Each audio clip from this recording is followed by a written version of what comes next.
Je m'appelle José, Linda Tortorelli, en Garonne. J'ai 66 ans, je viens de Campinas, Sao Paulo, j'étais catholique et j'ai grandi. Dans les images, je crée dans tout ce que depuis que je suis petite j'ai été guidée par ma mère, par mon père. Je cherchais un Dieu qui... On m'a enseigné, j'étais très en colère quand ils m'ont parlé de l'Église universelle. J'étais très en colère. J'étais comme, les gars, vous êtes trompés, parce que c'est comme ça que je voyais les choses. En fait, j'y allais tous les dimanches. Avec mon mari au marché municipal, il me laissait faire du shopping et je voyais près du marché. Il y avait une église universelle. Et il y avait 11 filles qui s'occupaient d'elle, je ne connaissais même pas son nom, mais je pensais qu'elle était plus idiote. Cela me choquait, c'était moi. Me changer un caractère, une personnalité très forte contre l'Église universelle. Pourquoi?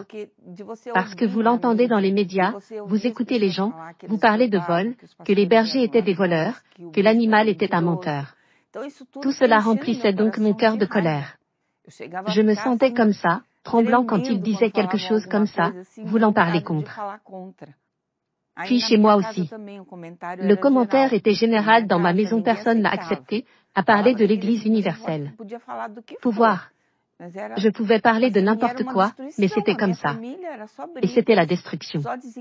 Ma famille n'était que des disputes, juste des désaccords, personne ne se comprenait. La misère a généré à l'intérieur de la maison, tout ce qui entrait, sortait, n'avait pas cette continuité, n'avait pas de prospérité, je n'avais pas de parents, j'agonisais, je lavais la nuit. J'avais des pensées horribles. Tout ce qui est arrivé à ma mère avec mon père m'est arrivé. Mon mari a bu, mon mari a fumé, il a pris de la drogue et je l'ai découvert. Après que je l'ai épousé, il était comme ça, parce que pendant que nous sortions ensemble, tout était mignon. Puis j'ai dit adieu, n'est-ce pas? Parce que je parlais à Dieu. Mais je parlais à Dieu, alors j'entrais, disant, mon Dieu, ce n'est pas possible que je doive passer par tout ce que ma mère a traversé.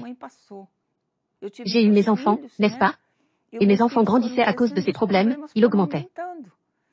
Ensuite, je leur transmettais une mère souffrante, une mère qui pleurait tout le temps, une mère maltraitée par son mari. Son mari ne s'occupait pas d'elle. Et moi, je me sentais comme une victime, non? Je savais que c'était une conséquence de mon erreur. Alors je me suis blâmée. Je suis restée. Qu'est-ce que je me suis trompée? Qu'est-ce que je fais de mal? Mais j'ai plié mon genou vers le sein pour une image. Et j'ai demandé cette image pour me donner une réponse. Et je n'ai pas entendu la réponse. J'ai vu des personnages à l'intérieur de la maison. J'ai entendu des voix. Je voyais 11 femmes entrer et sortir de ma chambre quand je dormais et je me demandais, comment ma fille dort-elle? Mon enfant dort, mes enfants dorment et qui marchent? Je me suis levée, abasourdie. Je ne savais pas quoi faire d'autre de ma vie. Ensuite, je priais, alors je m'enfermais dans la salle de bain, pleurant, pleurant, pleurant. Je disais, mon Dieu, je n'en peux plus.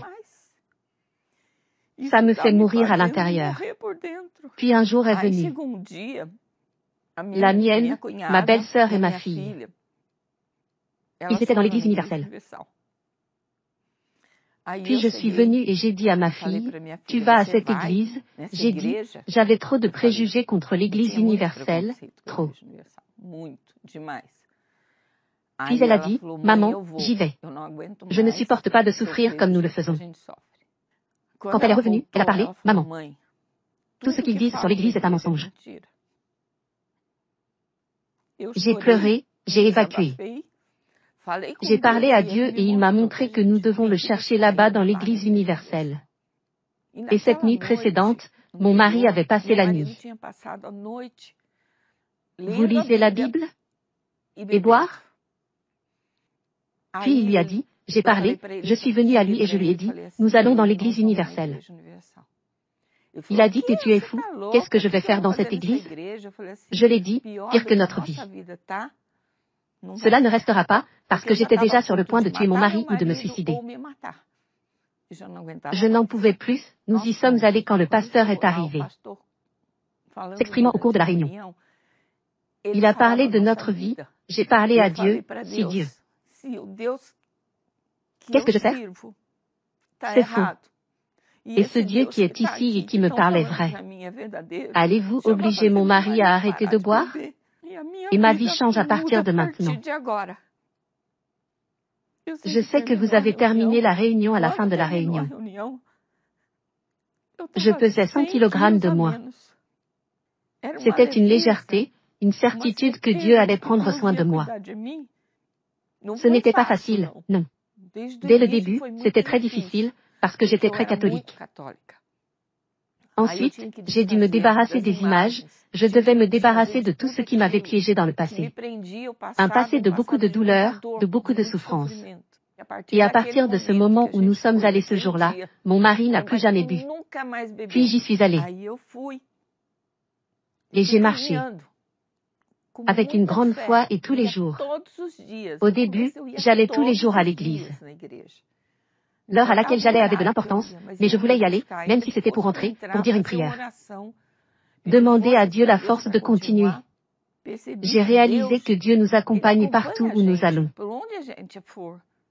Mais nous devons l'accepter, car cela vous donne le libre arbitre de choisir, que vous le vouliez ou non.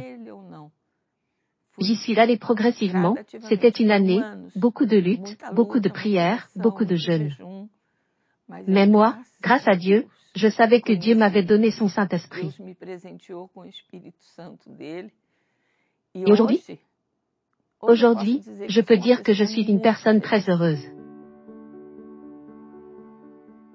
Dieu merci, mes enfants sont en présence de Dieu, mes petits-enfants aussi, et c'est avec si pour accomplir cette parole qui dit que moi et ma maison servirons le Seigneur, parce que j'irai jusqu'au bout. Rien ni personne ne m'enlève ce que Dieu t'a donné, Saint-Esprit. Pour moi, il est un trésor parce qu'il me montre chaque jour le chemin que je dois suivre, ce que je dois faire, pour que je plaise au mien, Monsieur. Pour moi, pour pouvoir être une femme complète comme il veut, je me donne ainsi chaque jour à Dieu. Comme une argile, pour qu'il me façonne, je veux être un vaisseau d'honneur. Et je fais partie du groupe Caleb de la cathédrale de Campina, un groupe béni qui a perdu mon mari.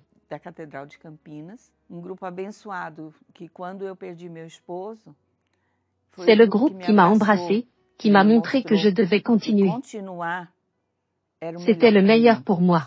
Je peux dire que depuis que j'ai rejoint l'Église universelle jusqu'à aujourd'hui, je souffre de préjugés parce qu'il y a des gens dans ma famille qui ne veulent même pas me voir, même si nous vivons dans la même ville. À cause de ma foi, le but que j'ai mis dans ma vie, qui est de servir Dieu et jusqu'à la fin avec lui, vous, qui croyez malheureusement encore. Dans les mensonges, il raconte de l'Église universelle. Pensez grec, faites le test, allez voir comment j'étais plein de préjugés, de colère. J'y suis allé comme ça et Dieu m'a montré qu'il est là, oui.